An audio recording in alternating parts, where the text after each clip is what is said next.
Halo Pak Semi, apa kabar hari ini? Halo, selamat sore. Apa kabar baik? Alhamdulillah. Alhamdulillah. Pak Semi, terima kasih ya sebelumnya sudah menyempatkan waktunya bersama dengan El Sinta. Kita akan ngobrol-ngobrol hari ini. Terima kasih sudah diundang di acara ini. Iya. Pak Semi, ini tadi seperti di awal ya pembukaan saya bahwa kita ditempatkan netizen yang tidak sopan se-Asia Tenggara. Predikat yang memalukan sih menurut saya sebagai netizen juga ya sebagai pengguna sosial media. Benar nggak sih demikian kalau dari Kemenkominfo pernah melakukan riset demikian juga nggak sih untuk netizen? Ya, nggak sedikit. Kalau secara khusus terkait hal itu tidak kan kita ada riset-riset yang lainnya tentang namanya ICT Index Readiness. Nah ini kan adalah bagaimana ini adalah riset terkait civility ya, civility sebuah negara. Ada 32 negara yang saya dengar ya. Saya rasa kalau saya melihatnya kita introspeksi aja terhadap apa ini kajiannya, kita baca dulu. Jangan-jangan benar juga. Terus bagaimana kita mengkolorasikan dengan kejadian sehari-hari yang kita hadapi di sosial media. Jadi kita juga jangan terlalu a priori, namanya juga studi ya, kita pelajarin aja studinya. Terus kita coba merefleksikan ke benar nggak ini. Kalau enggak ya berarti ya itu studinya nggak benar. Kalau emang benar ya kita harus perbaiki. Nah, tapi kalau kita lihat data-data pendukungnya, memang ada kenaikan jumlah hoax itu kan dia yang tadi kan hoax dan penipuan. Ya. Hoax dan penipuan itu sangat tinggi di Indonesia. Nah, jadi hoax ini berkorelasi dengan tingkat penipuan. Tahun 2020 sampai 2020 Februari sampai 2021 75.000 penipuan. Banyak itu. Dan sebagian besar yang sudah 100 ribuan itu sudah ditangani, yang lainnya masih ditangani. Nah, itu kan kita juga ada aduan rekening .id, aduan rekening itu terkait orang-orang yang menipu lewat rekening, dan kita bekerja sama dengan bank, kalau ada yang mereka minta transfer, nah itu kita tindak lanjutin untuk segera dilakukan pemblokiran, untuk menyelamatkan apabila sempat diselamatkan, ya itu yang namanya uang-uang hasil penipuan. Jadi memang kalau kita lihat, jadi kalau di suatu negara itu hoaxnya tinggi, itu target untuk penipuannya juga tinggi.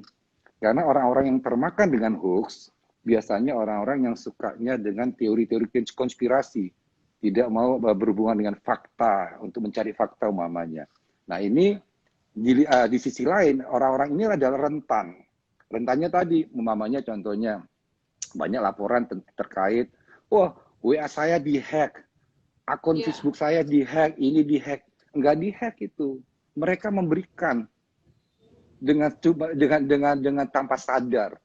Itu tolong dong OTP-nya dikirim kembali. Nah, padahal OTP itu tidak pernah diminta oleh orang. OTP itu one time password itu dimintanya oleh mesin. Makanya kita perlu memasukkan. Tapi kok ada orang itu sudah penipuan. Nah ini makanya kita harus membersihkan juga pemikiran-pemikiran kita terkait hoax. Kita mulai berpikir secara kritis. Nah dengan kita berpikir secara kritis, otomatis kita bisa melawan hoax dan juga melawan penipuan.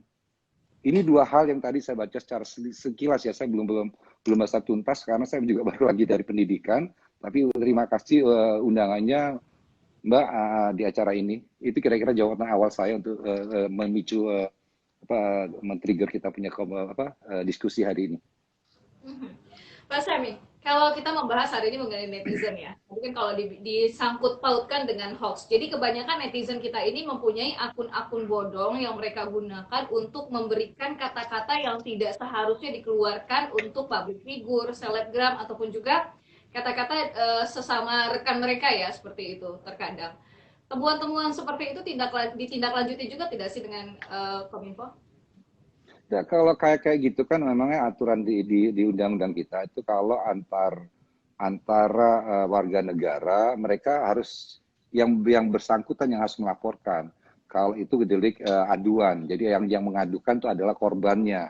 Nah, tapi kalau itu kejahatan, nah baru kita masuk. Kejahatan itu namanya hate speech, jadi mengatakan sesuatu yang sampai terkait satu suku, mamanya agama atau golongan yang bisa memicu terjadinya apa namanya bentrokan horizontal ini kita akan masuk, itu negara masuk. Tapi kalau yang dihina atau yang difitnah itu harusnya yang difitnah itu yang harus melaporkan ke polisian, karena itu delik aduan, bukan delik umum yang bisa langsung ditangani oleh negara. Oke. Tapi kalau dari Kominfo penggunaan aplikasi kita dinyatakan sebagai tidak sopan seperti itu ya. Ada tindak lanjut tidak yang dilakukan oleh Kemenkominfo? Ada. Jadi Ini rencananya akan membuat komite etika ya Pak ya? Ya itu adalah impact-nya. Tapi yang sebenarnya kita lakukan bukan hanya untuk komitenya, justru apa sih kenapa orang mudah termakan hoax atau mudah tertipu? Pastinya ada pengetahuan ataupun kesadaran awal atau kesadaran dasar yang tidak diketahui tentang ruang digital. Nah, untuk itu kita melakukan yang namanya literasi digital. Kita punya program literasi digital dengan branding cyber kreasi, Gerakan Nasional Literasi Digital dengan branding cyber kreasi itu bisa diakses di websitenya. Jadi itu di mana? Disitulah kita mengajarkan skill dasar masyarakat terkait yang namanya apa itu teknologi digital. Jadi digital skill namanya. Kedua adalah tentang kita juga harus memiliki yang namanya budaya digital. Nah, kenapa budaya digital ini penting? Ini kenapa gini? Kita ini, realitas kita ini bukan lagi ruang fisik, tapi juga ruang digital. Ruang fisik dan ruang digital ini bukan menjadi satu dua hal yang terpisah. Mereka sangat terinteraksi atau sangat terconnected, hyperconnected namanya. Menjadi suatu realitas baru. Manusia sekarang sudah hidup di suatu realitas baru yang namanya mendiamin ruang fisik dan ruang digital. Ini bukan dua ruang yang terpisah. Karena apa yang kita lakukan di ruang fisik, di ruang digital sama impact hukumnya atau bisa berdampak hukumnya sama. Apabila dia melakukan kejahatan di ruang digital sama bisa dikenakan. Nah, untuk itu perlu kita kan seolah-olah saat ini masyarakat kita ini mendiami dua ruangan dan mereka mempunyai dua karakter. Kalau di ruang fisiknya, kalau ketemu tatap muka dengan sopan satu, tapi begitu dia dimasuk ruang digital, seolah-olah dia menjadi orang baru yang ngomongnya ya seolah-olah tanpa ada tata krama, aturan. Padahal kita kan suatu bangsa yang sudah dibentuk ribuan tahun, punya nilai-nilai, punya norma-norma, punya budaya. Nah, kenapa pada saat kita memperlebar realitas kita dengan memasukkan ruang digital sebagai suatu realitas kita berperilaku yang berbeda. Nah, ini yang makanya kita juga ada namanya kelas digital culture. Itu di situ juga kita ajarkan tentang keberagaman, tentang nilai-nilai Pancasila, supaya kita tahu ini masuk juga. Nah, yang ketiga adalah tentang digital ethic. Etik ini perlu dikembangkan, makanya ada namanya pelatihan digital etik. Karena kita ngomong dengan ini orang boleh kita bebas, tapi kan kita juga menghargai orang lain juga dalam kita berbicara. Pemilihan diksi itu sangat penting. Nah, ini kan supaya tidak, karena begini, di ruang digital itu tadinya percakapan-percakapan yang sifatnya private itu ya arisan aja lah ibu-ibu mama. Lagi arisan, umpamanya temannya belum datang kan suka gibah-gibah dikit lah. Nah itu kan diposting yang sekarang. Nah di ruang digital diposting, ya denger orang itu, marahlah orang itu. Nah ini kayak gitu. Nah bagi yang nulis juga harus punya tata krama, yang denger juga jangan terlalu peka. Ini kan kayak gitu mamanya supaya harmonis ini makanya. Tapi kita perlu mengajarkan namanya etika. Etika berkomunikasi di ruang publik mamanya. Yang keempat adalah bagaimana membangun kesadaran masyarakat terkait digital safety, keamanan. Kan tadi banyak orang bilang, wah akun saya dihack, oh ini saya diambil alih WA saya, oh uang saya diambil payment ya mau di Gojek ya dibobol lah mamanya. Nah ini kan karena tidak kehati-hatian kitanya. Karena sebenarnya mereka tuh nggak mudah itu untuk membobol itu, tapi biasanya kita dengan sukarela memberikan. Nah ini kita ajarkan juga namanya digital safety, supaya mereka bisa mengelola yang namanya passwordnya, bisa mengelola kalau bertransaksi bagaimana, supaya jangan sampai mereka dirugikan masyarakat ini. Ini yang kita lakukan yang mengenai yang namanya literasi digital. Nah, diharapkan nanti dengan pelatihan ini, etik ini berkembang dan kita menjadi bagiannya juga. Bukan hanya pemerintah nanti etik ini. Bisa komitinya itu bisa dari mana-mana. Dan kita ada melakukan pembelajaran lah di etiknya ini. Itu Mbak Silakan untuk netizen Ariska. yang menyaksikan live ini juga boleh bertanya di kolom komentar dengan Pak Semi. Nanti akan saya bacakan dan Pak Semi akan merespon nantinya ya dari Kemenkominfo. Pak Semi, kalaupun memang ada akan merespon ya dari hasil Microsoft Research itu bahwa netizen kita ini adalah paling tidak sopan se-Asia Tenggara. Artinya nanti kalaupun memang ada seperti itu ya aturan-aturan bersosial media ini akan kalau ada pernyataan bahwa sosial media itu kan untuk terbuka, namanya juga sosial, ya kan? Kenapa banyak aturannya? Itu gimana, Pak? Enggak, kalau yang namanya etik kan bukan aturan. Kan tata krama tidak ada impact hukumnya. Kita kan bersepakat melakukan, kita mamanya ngomong dengan orang tua. Kan ada ini kan itu membangun suatu tata krama. Itu tidak ada sanksinya. Paling kalau buat saya orang yang ngomongnya tanpa diksinya yang kurang ya diksinya kurang banyak lah mamanya. Atau dia belum belajar grammar. Simpel kok buat saya, tapi itulah artinya kita berhidup berbangsa bernegara kan kita pasti berinteraksi satu sama yang lain. Coba kita katakan saya ngomong saya enaknya aja sekarang ini mamanya kan juga yang dengarnya nggak enak juga. Ya, makanya harus ada yang namanya etik itu bukan ada implikasi hukum, nggak ada. Etik itu membangun kesadaran dari dalam. Kesepakatan kita bersama bagaimana kita berkomunikasi yang baik di ruang digital ini. Padahal kita sudah pernah nih, waktu kita masih belum ada ruang digital, ngomongnya juga enak juga. Masuk rumah juga assalamualaikum dulu, mamanya. Menyapanya juga kalau selamat sore atau ini harusnya dibudayakan juga di ruang digital. Jadi bukannya aturan, etik itu bukan aturan, etik itu adalah kesepakatan bersama bagaimana kita berinteraksi satu sama yang lain. Kan kalau kita ngomongnya, ya silakan sorry, Pak Semi. kalau kita ngomongnya salah itu kan dibully juga. Nah itu kontrolnya harusnya dari sosial juga untuk membangun, bukan juga untuk orang dipermalukan, itu nggak perlu juga kayak gitu. Salah kamu ngomong jangan kayak gitu. Kadang-kadang kalau orang salah kan juga dibulinya kan habis-habisan. Ya. Kan nama manusia juga, apalagi kalau sudah minta maaf, umpamanya ya bolehlah ada pembelajaran. Sorry tadi apa Mariska? Tapi akan sulit Pak, kalau namanya sikap ya, menyatukan mindset itu kan untuk menyamaratakan pasti akan sulit nantinya. Bagaimana untuk menanggulangi hal itu? Nggak ada, sebenarnya bukan sulitan. Itu kan karena kita membangun etika kan karena kita berinteraksi. Umpamanya ini, wah ini kok ngomongnya semuanya ngomong, mamanya nggak ada yang dengerin. Ngapain kita ngomong mamanya? Atau ngomongnya saling menghujat. Apa yang kita ambil dari pembicaraan itu? Mendingan gue nggak usah ngomong lah. Gue tinggalin kalau saya. Kita mau ngobrol kan diskusi. Diskusi kan harus sejajar dan juga disampaikan dengan baik lah. Kan bisa ada diksi-diksi yang lain. Boleh kita bukan melarang ekspresi, sebenarnya etik itu adalah bagaimana kita mempelajari. Saya kasih contoh real nih.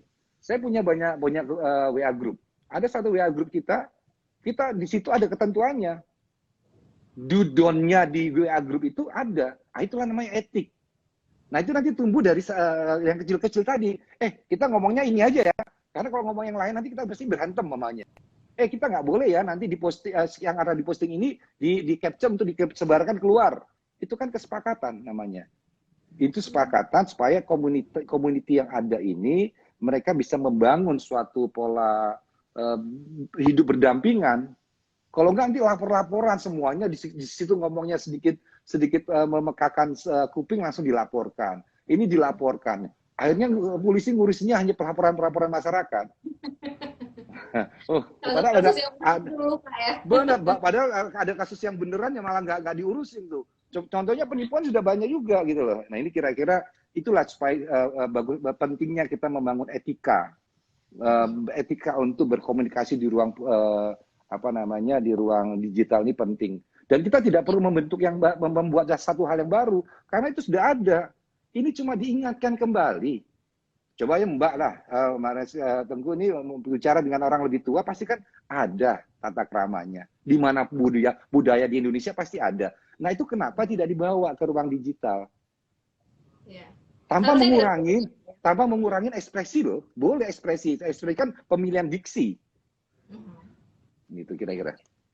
Saya setuju sih, jadi tidak ada kesulitan sebenarnya dari merubah etika kita, karena sebenarnya kita bangsa Indonesia adalah bangsa yang beretika, hanya saja harus dibawa di dunia digital saja, seperti itu ya Pak Semi Benar. ya. Oke, Pak Semi, jadi kalau komite etika ini sudah benar dirancang oleh Kominfo atau hanya meneruskan saja dari yang sudah ada sebelumnya? Ya ini kita justru sebenarnya ini kan ini kita akan melibatkan banyak masyarakat. Malahan kalau bisa kita inginnya komite-komite ini tumbuh dari masyarakat-masyarakat di kelompoknya masing-masing supaya Ya. tadi ini diantara itu jadi bisa tumbuh. Ini kan dari sebenarnya Jadi ada trigger aja. leadernya ya Pak Semi ya. Iya, triggernya. Makanya kita juga ada pelatihannya, ada pelatihan tentang digital etik itu supaya nanti ini justru tumbuh dari masyarakat karena yang namanya etik itu harus internalisasi ke kita. Oh iya kita mau nggak kalau orang lain ngomongnya gitu ke kita? Kan sebenarnya kayak gitu aja. Kalau kita inginnya orang juga menghargai kita juga harus bisa menghargai orang. Kok perbedaan itu Rumus hidup suatu itu Pak. itu dia namanya perbedaan pasti ada, tapi harus Ya. saling menghargai itu aja. Oke, Pak Semi, karena waktu kita tidak lama juga ya, karena nanti akan memasuki waktu azan maghrib untuk wilayah Ya. Jakarta dan sekitarnya. Mungkin Pak Semi punya tips ataupun juga saran untuk para netizen kita dalam bersosial media, dalam dunia digital juga, untuk menjaga etikanya, dan mudah-mudahan nih nanti riset selanjutnya netizen kita adalah netizen yang tersopan se-Asia Tenggara. Bagaimana Pak Semi? Ini sih sebenarnya rumusnya gampang. Jadi kita ini sekarang memasukkan ruang digital sebagai realitas kita. Bagi yang ingin posting juga harus pemilihan kata yang sopan lah. Bagi yang mendengarkan kalau dikritik ya juga jangan baperan lah. Jadi ini ada dua keseimbangan. Yang satunya juga jaga diri, yang satunya kalau dikritik ya juga jangan dikit-dikit baper gitu loh. Kan kita diomongin juga ini kan kebetulan kita diomongin dan kita tahu gitu loh. Kalau kita nggak tahu kan juga nggak apa-apa kan ya, itu antara secret antara teman-teman. Nah ini kira-kira itu kita ingin membangun itu. Ini ada ruang baru. Ruang baru ini memang sangat transparan. Apa yang kita sampaikan itu bisa dibaca untuk semua orang. Diary kita yang dulunya private pun, itu kan Facebook kan diary kita, perjalanan kita. Sekarang diary kita aja kita buka buat orang untuk ngelihat. Nah di sinilah kita harus mengembangkan juga kemampuan kita untuk berkomunikasi, pemilihan diksi. Nah itu bagi yang menulis. Bagi yang membaca juga jangan terlalu baper, diambil maknanya aja. Mungkin kalau nggak cocok ya ditinggalin lah. Gitu. Jadi supaya jangan terlalu bentrok. Untuk menghindari kebentrokan ataupun Itu juga kira-kira kegaduhan, lebih baik yang menyakiti hati kita ya sudah diabaikan saja, begitu ya Pak Semi ya. Oke, Pak Semi, terima kasih untuk pembahasannya bersama dengan Benar. Elsa dalam Istok Apa Kata Mereka hari ini. Terima kasih juga sudah menyempatkan waktunya untuk live bersama dengan kami, Pak Semi. Sehat selalu, selamat melanjutkan aktivitas kembali. Selamat sore, Pak. Selamat sore, Maris.